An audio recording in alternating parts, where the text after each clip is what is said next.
Hello, third graders. I hope that you had a great day yesterday out in the sunshine, and I hope that you're doing well today as well. Today we are on chapter 8 of our read aloud story, Rump by Liesl Shurtliff. And look, we're getting towards the end, so I wonder what's going to happen to Rump. The last thing that we heard, he was brought back to the kingdom and he took Opal's baby because remember they made a bargain and he cannot get out of his bargains. That happened, and then he said, no, I'm not going to make any more gold for you. And then the miller brought out Red, who he was holding captive to make sure that Rump would spin the straw into gold. So let's see what happens next. Chapter 28 is called Grasping at Straws. That's an idiom. Love it. Grasping at straws. Red fought against her bindings and gave a muffled scream beneath a gag until she was purple. The miller laughed. She's a feisty one, I'll say. Rather impolite. It took both Frederick and Bruno to catch her. They told me she was your only friend in the world, and, well, I suppose if you only have one friend, you might want to keep her. In one piece, that is. Frederick and Bruno laughed, and Red flailed and struggled against the ropes. Frederick and Bruno stopped laughing and stepped back. Even though she was bound, Red was like a mad beast that might break free at any moment. Boys, said the miller, set our little friend in the corner. Then go and find a place to wash. You smell like swine. A swine is a pig. Frederick and Bruno shoved Red into a corner by the fireplace and then left. Now, said the miller, turning to me, do we have a bargain? Red made a muffled growl and shook her head behind Oswald. What did she think I should do? I couldn't let her get hurt. The baby in my arms had been squirming and whimpering all the while, but suddenly he exploded in shrill wails. He sounded like a whole swarm of mad pixies. He's hungry. Let me have him, cried Opal, rushing toward me, but the miller stopped her. Not until he started spinning. Spinning, spinning, spinning, Red and gold and Opal and the baby. I couldn't think with all this wailing. I would have to think while I spun. Take him and feed him, I shouted to Opal, and sat down at the spinning wheel. My hands shook as I picked up the straw. The spinning wheel vibrated when I put my foot on the treadle, like it knew something bad was happening. This was the sort of magic Hadel had warned me about. This was wrong. Twisted, I pushed the straw through the wheel and began to spin. Very wise, said Oswald. Now the king grows impatient. He is eager for his queen to display her talents once again. And as you can see, he's gathered straw all this time just for her to spin. You have 3 days. 3 days? I asked. I can't finish this in 3 days. In 3 days, the king will return with his hunting party, said the miller. We have promised him results. Therefore, you will promise to make the gold. 3 days. Fail me and the bargain is off. He smiled malevolently at Red. She glared at him. Anger welled up in me, stronger than I had ever felt it before. I wanted to punch him in his big red belly and make him explode. And then the anger faded into despair. I was back where I started. 3 days would not be the end. I would never stop spinning the straw into gold. Gran had tried to keep me from all this, from the miller and his greed, from my own stupidity, but maybe there was nothing either of us could have done. The miller stepped forward with a length of rope and bound my legs and ankles to the spinning wheel.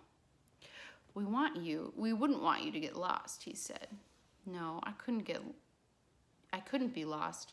My name was Rumple. I was trapped. 1 spool of gold.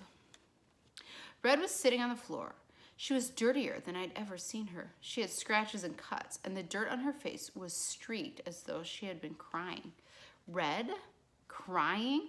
Strong, fierce, fearless Red? Crying? I hated to imagine. 2 spools of gold. Opal sat in a pile of straw feeding her baby. She was crying too. When she finished, the miller made her put Archie in a basket next to me and told her to back away, to remind us both that he was mine. Some grandfather. 3 spools of thread. 4. The miller gathered the gold as I spun it, draping it around his neck and waist, and laughing all the while. Finally, after he was more tangled in gold than Red was in rope, he slumped down and his head began to nod. I was feeling hopeful. If he fell asleep, I could untie Red and we could make a run for it. But then I remembered Archie. Even if I could set myself free, I would have to take the baby, and Opal would probably start shrieking, and that would be that. But I wanted to at least talk to Red. Opal, I said, after the miller started snoring. Ungag Red. Opal looked at me as if I had insulted her. I tried to sound more submissive and pleading. Your Highness, please take off Red's gag. No, she said sharply. I'm the queen, and you don't give me orders. She's a mean creature.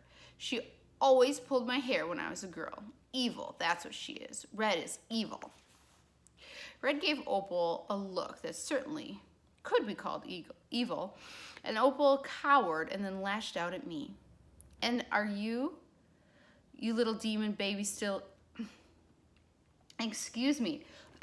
And so are you little demon baby stealer. She began to wail again. Oh, make it stop. I couldn't think. I needed Red's brain right now. Mine was just too scrambled. Opal, your majesty, if you let her speak to me, I may be able to tell you a way that you can keep your baby. It was a hollow promise, but I knew it would work for now. Opal stopped crying and her eyes widened. My baby? You'll give him back? For good? I can tell you how it might be possible if you take off Red's gag. Opal obeyed, and as soon as she did, Red let out a slew of curses that I didn't think appropriate for infant ears. The baby didn't either, because he started crying, and the miller began to stir in his sleep. Quickly, Opal picked up Archie and rocked and soothed him, which soothed the sleeping miller as well. I had to admit, seeing Opal cuddle and whisper to her baby was very sweet. It made my heart pinch and swell at once.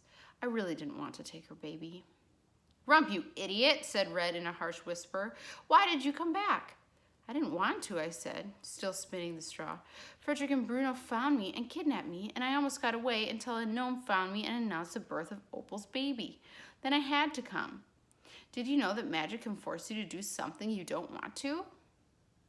Magic will make you do anything you've bound yourself to, said Red. Why do you think witches don't like to get involved in anything? You're in a tangle, Rump. Since birth.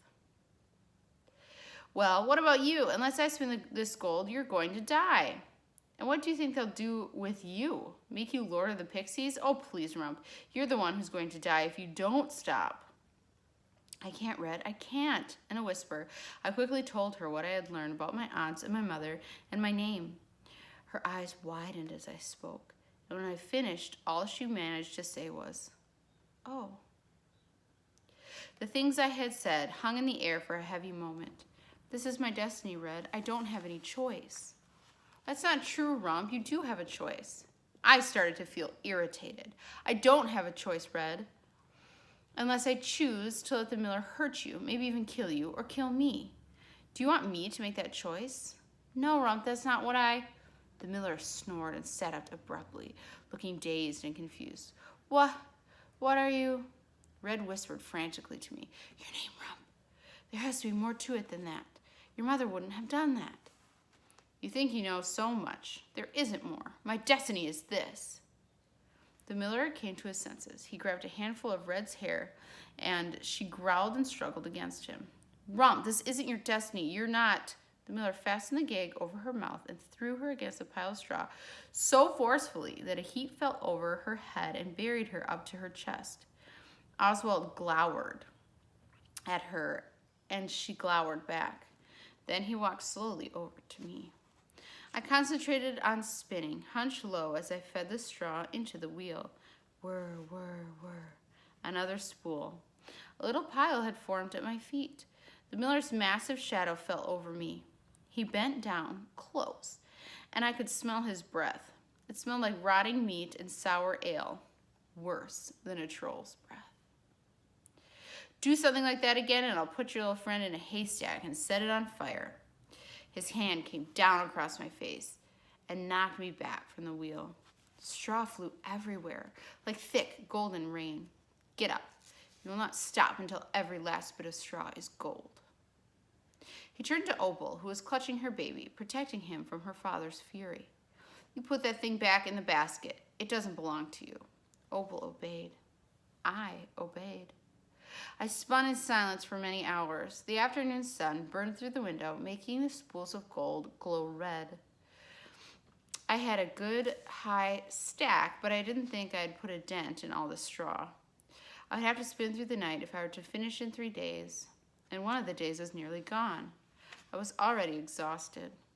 When the sun was low in the sky, Frederick and Bruno took me outside so that I could relieve myself of nature's call, so he could go to the bathroom. They stood right by me, their hands on their big knives at their waists, reminding me that I was trapped.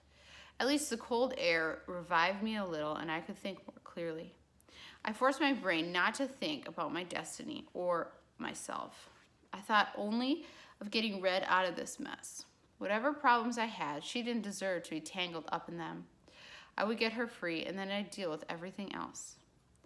Back in the castle, the miller tied me to the wheel again and stood over me as I spun. Whenever I filled the bobbin, he quickly removed the skein and added it to the growing pile of gold.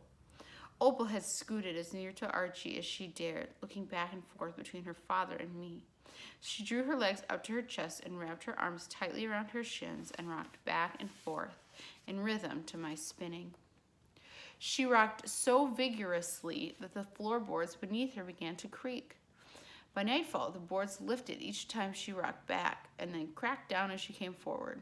Creak, snap, creak, snap, creak, snap. Red stared at me as I spun, a look of hard determination on her face. I shrugged helplessly, and she rolled her eyes and sank back into the straw. I didn't dare talk. My face still burned from the miller's hand. But questions tumbled around in my head, 1,000 little birds pecking at my brain. Red said I hadn't found all my name, but how did that help me?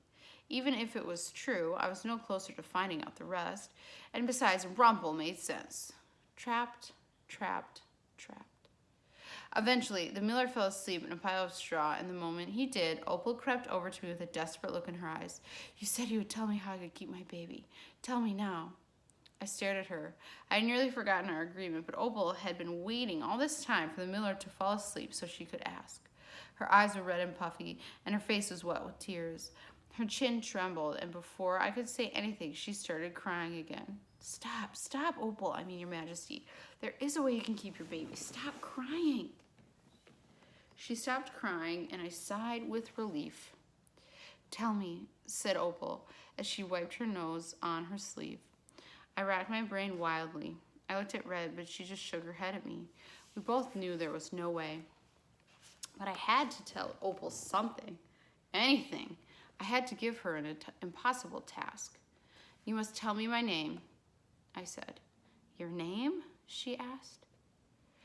Yes, my true name, all of it. And if you can guess my name before I'm done spinning this gold, you can keep your baby. But your name is Robert, she said. Or no, it's Butt. Frederick and Bruno always call you Butt. My name has never been Robert or Butt, I said impatiently. You have to guess my real name. And if I do, you'll give me back Archie? I nodded. I knew I was secure in this bargain. She would never guess my name. I didn't even have a real name, only a curse. I promise. Opal took a deep, shuddering breath. I can speak to the king's wise men and search all the name books. Whatever kept her busy and wail-free. She went off, looking much lighter, but my burden was still heavy and my legs and back already ached. I was in a sea of gold now, a filthy gold ocean. Later, Opal strolled into the room with a list of names written on a long scroll. Is her name Gasper or Melchior? Balthazar? Those are very rare names. Is it one of those? I stared at her in disbelief. Rump, I said. My name has always started with Rump. But that can't be your real name. It's only part of my name. She looked confused and stared down at her parchment. Is it Nebuchadnezzar? I stopped spinning and stared at her. Was she serious? My sympathy for Opal was fading with the thickening of her skull. That's not my name. Oh, was all she said, and she turned away, sighing at all the work she had wasted. Opal stared blankly at the parchment a bit longer, then stretched out and fell asleep in the straw, her arms reaching toward her sleeping baby. As soon as Opal fell asleep, the miller snorted awake, rubbed his eyes, and grinned at all the gold. He took a large sack and began to fill it with gold. "That's good," he said, looking for the gold, not me. "Plenty for all." He stuffed the sack to the brim. Then he staggered out of the room with the bulging sack flung over his shoulder. The first day was gone, and though the pile of gold grew above my head, the straw still loomed like a mountain. A few pixies crawled through the cracks in the floorboards. All the golden magic must have awakened them from their winter sleep. They danced and chirped around me and the spinning wheel for a minute, and then nestled in the coils of gold and fell asleep. Buzzards, how I longed to join them. All right, and then on Monday, I'll read chapter 29, Guessing Games for Finding Names. Then we have chapter 30, chapter 31, chapter 32. Chapter 32 is the end. So we have 3 more chapters. Have an awesome weekend, my friends. It's a long weekend. Oh, so we won't read chapter 29 until Tuesday. Okay, so I will see you guys on Tuesday. Have a great long weekend.